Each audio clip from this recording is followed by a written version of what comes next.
ماتش مالوش غير عنوان واحد. ماتش الاهلي وسموحه مالوش غير عنوان واحد. بالدم بالروح الماتش مش هيروح، بالدم بالروح الدوري مش هيروح. لو بنكسب احنا مش بنكسب عشان اداء، احنا بنكسب عشان الجمهور ده.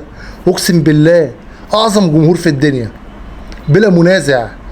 مفيش جمهور يقف ال90 دقيقة كده بالوقت بدل الضايع كمان ورا فرقته كده.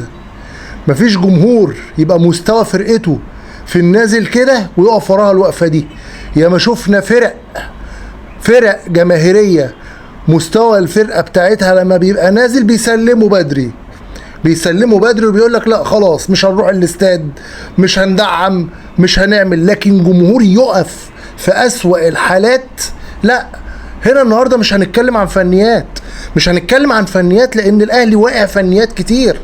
معرفش اللعيبه حاسس ان هي مش عايز تكسب، يا اما بقى اللعيبه مش عايز تكسب، يا اما اللعيبه مش فارق معاها تكسب، يا اما اللعيبه مش مقدره مثلا قيمه الفانيلا اللي هي لابساها تيشيرت النادي الاهلي والشعار.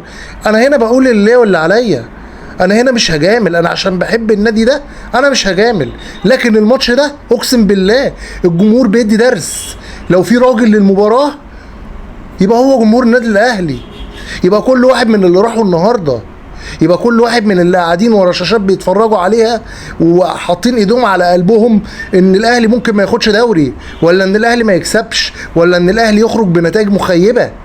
اقسم بالله كمان مره انا ما شفتش في حياتي كده، ما شفتش زي جمهور النادي الاهلي. الجمهور ده يدرس. اللي يقول لك مش عارفه مين اقوى مدرج في مصر، واللي يقول لك اصل مين اقوى مدرج، قول له مفيش الكلام ده، مفيش بعد جمهور النادي الاهلي. جمهور النادي الاهلي ده كده يتذاكر، الناس تذاكره كده في الجامعات على الوفاء وعلى الانتماء وعلى حاجات كتير قوي ما تتقالش ولا في فيديو ولا في حلقات ولا في حاجات كتير ما ينفعش ان هي تتحكي ولا تتقال كده سهل.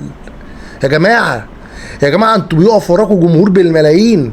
قدروا قيمه التيشيرت دي، قدروا قيمه تيشيرت النادي الاهلي. صعب قوي ان احنا ننزل النهارده نضغط سموحه. هي اي فرقه دلوقتي الاهلي بالنسبه لها بقى مستباح. احنا كسبنا، انا كسبت من جوايا مبسوط الحمد لله ان احنا كسبنا، بس مبسوط عشان الجمهور اللي راح ورا الفريق ما يرجعش زعلان. يا جماعه ما ينفعش يرجع زعلان. بقى صعب علينا، يعني مثلا احنا بالنسبه لنا صعب دلوقتي. احنا مين يا جماعه؟ اي فرقه في الدنيا كانت بتنزل قدامنا ركابها دي بتخبط على بعض. دلوقتي خلاص كل فرقه نازله قدام النادي الاهلي عشان خاطر عايزه تهدف وعايزه تجيب. يا جماعه الكلام ده ما كانش موجود، ولازم الكلام ده، ولازم الدنيا ترجع زي الاول واحسن. لازم الدنيا ترجع لازم هيبه التيشيرت دي ترجع. هي عمرها كده الجمهور مخلي هيبه التيشيرت زي ما هي. اللي بيسمع الجمهور ده من اي حته في الدنيا لا هيقول لك النادي الاهلي هو النادي الاهلي. رهنا على النادي الاهلي بس عشان الجمهور ده، اقسم بالله بس عشان الجمهور ده بيقدم ملاحم في التشجيع. شابوه لكل واحد راح الاستاد النهارده وكان بيهتف للنادي الاهلي وبمكسب النادي الاهلي وبخسارته قبل مكسبه. لا انا ما شفتش كده في حياتي، انا ما شفتش جمهور كده، انا ما شفتش جمهور بيدعم كده. لو ربنا كرمنا هيبقى عشان ربنا اولا عايزنا نكسب، ثانيا عشان الجمهور ده ما يزعلش، عشان الجمهور ده دمه ما يتحرقش. يا جماعه يا لعيبه النادي الاهلي يا اداره النادي الاهلي، قدروا التيشيرت ده. احنا كان ممكن النهارده عادي جدا نخرج متعادلين عشان الاداء بمنتهى الامانه مش احسن حاجه، الاداء مش احسن حاجه خالص، لكن الجمهور احسن حاجه في الدنيا. جمهور النادي الاهلي هو احسن حاجه في الدنيا. جمهور النادي الاهلي هو السند بعد ربنا. جمهور النادي الاهلي هو اللي عمل النادي من 1907 وهو واقف في ظهره وهو حماه وهو بيغني له وهو على المر قبل الحلوه معاه. يبقى نعمل ايه؟ يبقى على الاقل تقدير